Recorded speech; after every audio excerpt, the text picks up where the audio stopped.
Alright, what the heck? It's back in the air and apart again. What is going on? Well, I guess that's part of just what comes with these projects, I suppose. But what I did was, if you recall, the transmission would not stay in reverse without me just putting all pressure on it. It's a pretty common problem for the T56. And what I ended up doing, and also it was grinding with every shift. Now that, you can't see, it's too dark, but there's nothing to see there other than no shifter. That is because the T56 is a very weird bleeder, and let's turn the light on.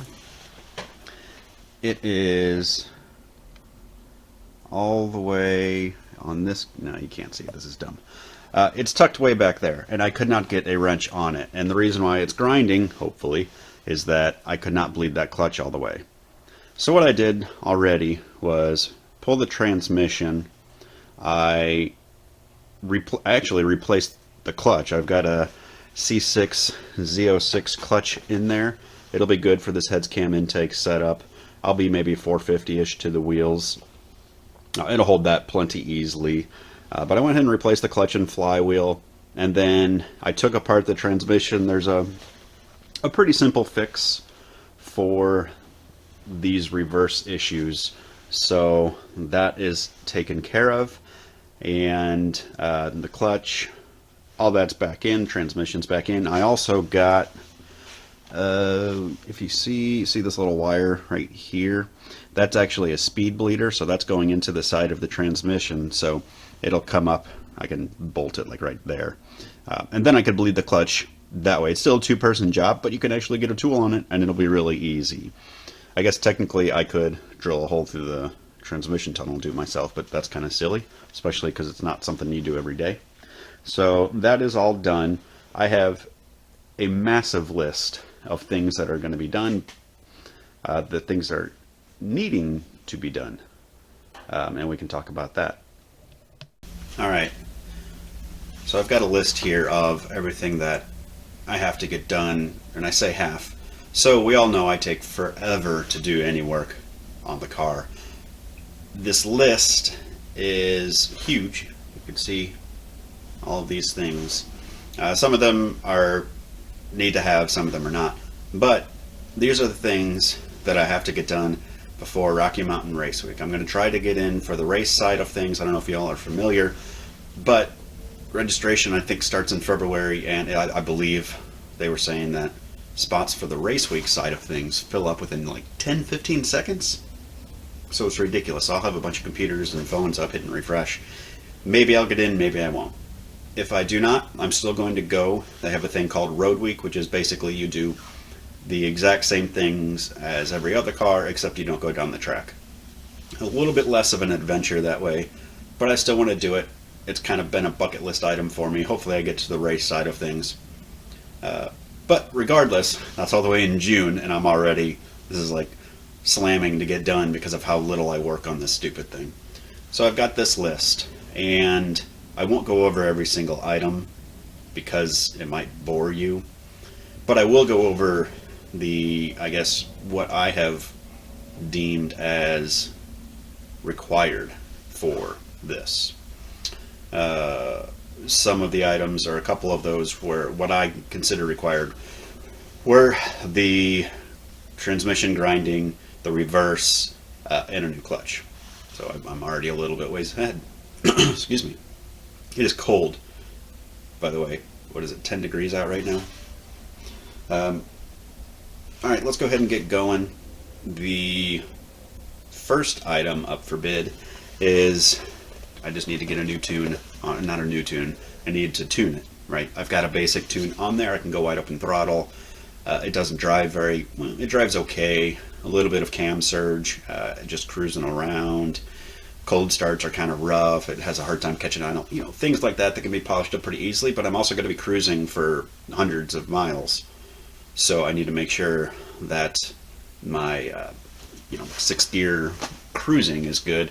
I'm looking over here, somewhere over there, I have an AM Oh, it's right behind the camera. I got an AM wideband because I didn't have that yet. Tune is a big deal. I have, let me pick up this camera here, and I can just start showing you stuff instead of staring at myself in front of the camera. So, let me adjust this microphone. There we go. Alright. Next on the list, headlights. Basically, these I just need to wire up. If you recall, these 99 turn signals were just completely cracked and bashed. So I went ahead and just did some, I guess, body work to them, whatever you want to say, and then cut them to the Stealth body lines. Obviously, I just need to get both of those working. I'd like to pretty up those turn signals as well. Obviously, the lighting part has to be done, though. I put as required the fender liners and plastics. I have them on this side at least a little bit. I just want to make sure, and those are kind of old and janky, but I just want to make sure that I get all of the plastics where they need to be, including the one in front of the radiator. That's required in my opinion. Battery cutoff switch. I have the battery relocated, so I have to run NHRA rules are that you have to run a battery cutoff. Hopefully I'm getting to the racing side of things, so I'll have to pass that tech. I have battery right here, power going to the going back to the battery. I have to run another wire from the alternator wire needs to go back there so that I can cut off both of those. If you just cut off the battery, the car will still be running off of alternator power. Put the steering back together. I had to take this. Oh gosh, do I go down that route? Steering had to be taken apart. You'll get a kick out of what I had to do later on. I'll tell you about it. I need to beef up the steering rack mounts. They're fine, but I just like to overbrace things. But they're there. Beef those up a little bit. This is just talking about, here, I'm just reading this. Putting some stuff together. Modify the sway bar. Okay. This is interesting. Let me go underneath the car and show you what I'm all about. Alright. I am underneath the car. You can see the little 3.5 inch to 3 inch adapter I have there to go back to the stock exhaust. That's the stock exhaust right there. It was actually cut off right there to get off of the whatever car it was on previously, and I welded up my own little section there. And then 3.5 inch to 3 inch adapter, the cutout will be there. Anyway, you can see sway bar right there on top. You can see the chunk I had to cut out of that. That's kind of funny. That's for drive shaft clearance, but this right here, see that little shiny spot? If you saw my last video, you heard the sway bar hitting the drive shaft. It's right there. You can see the marks, and you can see the corresponding marks on the drive shaft. So basically, what I'm going to do is just raise that section up. I'm still trying to figure out exactly how I want to do it, but basically, maybe chop here and there, raise it up. I don't need a whole lot more, but that will do that job. So when I say modify sway bar, that's what I have to do. As always, more cutting, grinding, and welding has to be done. That's annoying, but it's a big deal. I need that. If you look at how, yeah, that rear diff probably needs rebuilt at some point too with the seals. Whatever. Okay, back up. All right. Me talking, but figured I would sit in the car to make it a little bit more interesting. Yeah, I'm looking at myself. All right. Where was I? All right. Install the wideband, battery cutoff. I already talked about that. Make sure the cooling system is good. It seems to be all right. I'm not 100% convinced. The race week is in the middle of June. I think they hit 100-degree temperatures last time. I may at least beef up the cooling fans. Radiator is obviously fine. It's just a matter of making sure the bubbles are out. Finish bolting in the body panels. Almost every single part of this car has been messed with in some way, shape, or form. That's I don't want to say that's the reason it took so long, because it's ridiculously long, or stupid how long it took. But I've touched every single part of this car, and some of them were just thrown on there so that I could drive the thing without it looking worse than it does. So I just need to button up the body panels there. Kind of funny thing, I need a roof rack. I think I'm for race week. Gosh, I hope I do race week and not road week. But you have to have, if you break down or anything, you have to have all the tools and replacement parts with you. You can't, I mean, I think you can go to the store and stuff, but you can't bring it to a shop. You can't do anything like that, so you have to take everything with you. Obviously, it's not a huge car. Actually, it's got good storage, but it'll be nice to have a roof rack with one of those big, I don't know, crate thingies on top. Some people do trailers. My car's definitely not impressive enough to require a trailer with everything. So roof rack will do. I need new tires, which means I get to do a burnout and blow these things off. Ooh, I put a comment here for, do I need exhaust rep anywhere? There's going to be, again, a thing with heat cycling and everything. Go back and see if things are going to happen. Then I got all kinds of things that are kind of nice to have. Oh, another one is alignment. At the very least, I can do a basic alignment myself. So that's some of them.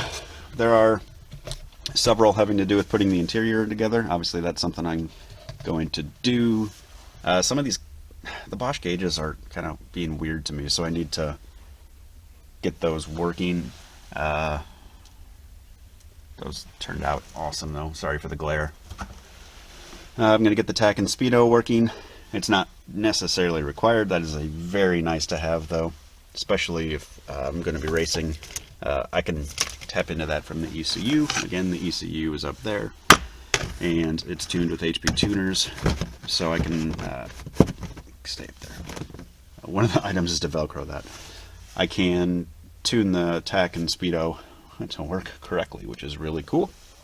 And that's it. You can see I got a lot of heat stuff, heat and sound deadening material stuff here. See where the shifter goes. I'll probably put a rubber boot around that at some point. And another item I have, and it's not showing up very well, is some sort of HVAC. I repeat, I can put in air conditioning in this car. I made that transmission tunnel so as narrow as possible. It's got like 1 inch clearance everywhere. And I've actually test fit the AC, and it fits. The AC, whatever this is, condenser or something. Obviously that's the fan. The heater is where it gets tricky, because the heater used to be right there, and now there's a transmission tunnel. There are ways around that, but what I want to do at the very least is get some piping so that I can turn the fan on and at least blow air on us. I think that would be cool. That's a million different things. I'm sure I got a million more. That's my goal. Alright, I just went inside to edit all of this, and my last 2 videos weren't there, so I don't know what I did. Oh, where was I? I think last time I was in the car. And what I was saying is it's very obvious that I never work on this stupid thing. So what I'm just gonna, my goal is to just come on here 15 or 20 minutes every single day, see if I can get little tidbits done, and then over time maybe stuff, will add up to some work being done. And we'll go from there. I'm going to tell you the quick story, hopefully, that you guys, I'm stumbling. What I'm saying is that of the 20 of you that actually watched this video, 90% of you have probably already turned it off. If you haven't, here comes a funny story. To remove the transmission, I want to replace the clutch, also replace the pilot bearing.